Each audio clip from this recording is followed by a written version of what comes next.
Our switchheads Kanan here, and strictly speaking, I'm not really meant to swear this early in my videos, but bleepity bleep, is P3 hard? Answer, yes, bloomin' hard. And here's my review for it. Well, okay, while I grind my teeth and shout at the screen, go ahead and subscribe to the weekly reviews and sales videos. Like as well if you have enjoyed this video. You'll probably know at the end. Hopefully you'll do that now though. It does really help. Let's get this done then, shall we? Engage. Oh, this one's definitely one you will be raging over if you're really anything like me. Story-wise, there is no story, but if you like to add one, leave it down in the comments. I'm going to go with saving of the universe and you're all out of chewing gum. That'll do, won't it? Shall we move on to the actual gameplay and controls then? So the controls are rather basic, but with a epic twist. Here's me in a small box explaining them. So the controls essentially are quite easy. It's left and right with the either trigger buttons or the sticks. And if you stop moving, you stop firing. So you have to constantly do this like moving thing. Otherwise you don't actually fire your weapon. Ooh. And then you have like special weapons. So then by pressing both trigger buttons together or both of the sticks together, i.e. both at the same time, you then fire your special weapon, and that can depend on what your actual special weapon is. But essentially that is how it actually happens. And yeah, it's quite a good system. It's just slightly flawed in certain ways that I'll come to in a second. The main problem with this mechanic is not from shooting, but from its movement. As you play, there are a number of environments and obstacles, whether that's from chunks of whatever the hell it is hurtling towards you, or the screen can actually go in other directions at times. And the worst of all these obstacles are when the actual whole grid of a space of the screen is taken up with an actual obstacle with only a small gap to weave yourself in and out of. This quite literally made the game a nightmare to actually play, and I ended up repeating and repeating this segment until I finally got past it. What made it slightly more irritating was the fact that the boss was just after it, and sometimes you'd make it so close you can see that boss, and that really did make it all the more irritating. Luckily enough, if you like, there is a neat mechanic for the power-ups. Okay, so this is one of the actual power-ups, so you can go speed, power, or hit points. At this stage, right at the beginning of the game, you're better off going to hit points so that you can actually gain more hit points. And then, as you can see, there's a countdown there. And then if I destroy all of these, basically, here we go. I then level up, and then I get more choices of stuff. So power, weapon energy, rifle. So you need a good balance of power and health, otherwise you ain't gonna make it through this game, trust me. So yeah, so that's that really, and it's a good mechanic and it works quite well. And as you can see, yet again, you get another choice every time that counter goes down. You get another one. So power, rifle. I'm gonna go for power again, so I'm pretty shit kicking. Yay, shit kicking. And as you saw, these really do come in many forms. Speed, bounce balls, power, health, assistant, deflecting barriers, charging lasers, weapon energy, and trust me, a lot more as well. These are obtained after a boss or from destroying an amount of enemies from a counter on screen that you've probably seen already. This is a cool idea, but can be frustrating at times when the number gets nigh on impossible to meet.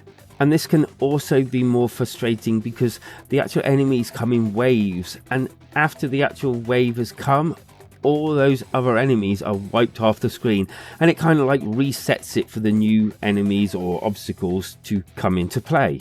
And as you can imagine, if the counters clock down to 1 and you just have one enemy left on screen and you can see that enemy and you're kind of trying to shoot at it and the wave ends, yeah, you can see where I'm going here. This adds to the frustration as well because, well, basically the game relies heavily on the correct build that you have. Pick the wrong power-ups and the like and you stand no chance whatsoever of getting anywhere. Balance of power and health. Get this wrong and you won't even get through the first level. In fact, I restarted several times because of this fact. Although I have to say that due to you keeping your powers after you have died, means that it kind of like gives it a kind of almost roguelike-ish feel to it. As you progress, the game gets harder, as you would imagine. Early on, you can shoot the bullets. Later on, red bullets, and it's avoiding time. Lasers rain down on you, and the environment just gets unfriendly more and more. It really does not like you, and really does its best to, well, kill your character off. It is a very hard game, and you will die a lot. But as long as you don't come out of the session altogether, you can carry on from these sort of checkpoints. The better that you do, the faster it seems to go. And there's even some parts in the game where you can't even touch those sides without taking damage and your health starts to drain. Which means you kind of end up trying to avoid the ships, bullets and the side of the screen because obviously because the screen's so much smaller, you don't have room to take on and shoot these whilst trying to avoid everything else. It kind of develops a little arc sometimes. Avoid enemies and their bullets, try not to hit the side and look out for anything else that rains down or gets in the way. Do a little yoga, stand on your head, break dance on the floor and then destroy the boss in one go or it's back to the start of the section. It's hard. And talking about bosses, they are your standard, learn its movements, stay alive, and I'm pretty okay with that method. Visually, you can change their size to look different, and it's certainly captured that retro style. Some nice bosses that look strange as you would expect from a title like this. The audio is retro, funky, and although not groundbreaking, I felt I did not have to turn it down, which is a good thing. The good. Loads and loads of power-ups. The pulse is cool. It's really hard, depending on who you are, really depends on whether that's a good or bad thing. I did actually like some of the mechanics in this game. The bad. Movement kind of works against you when you're trying to avoid things or getting through things. The pulse can hinder. Can feel a little unfair at times. And it's really hard. To be honest, it's not the sort of game I would go out looking for. But now I've actually played it, it's fun, if not a little rage-inducing. I'm thinking some players would probably give this an easy 4 out of 5. But I personally will be giving it a 3 out of 5. I also thought the actual price was quite good value for what you actually get here. And for those that love this sort of game, well, you're pretty well going to love this really. Subscribe if you're enjoying my content and like if you've enjoyed this video. It really does help the channel grow. Now let's pick an alt, shall we? Shmup Collection, a collection of shmups that I'm sure after you're done with P.3 it will keep you going for a while longer.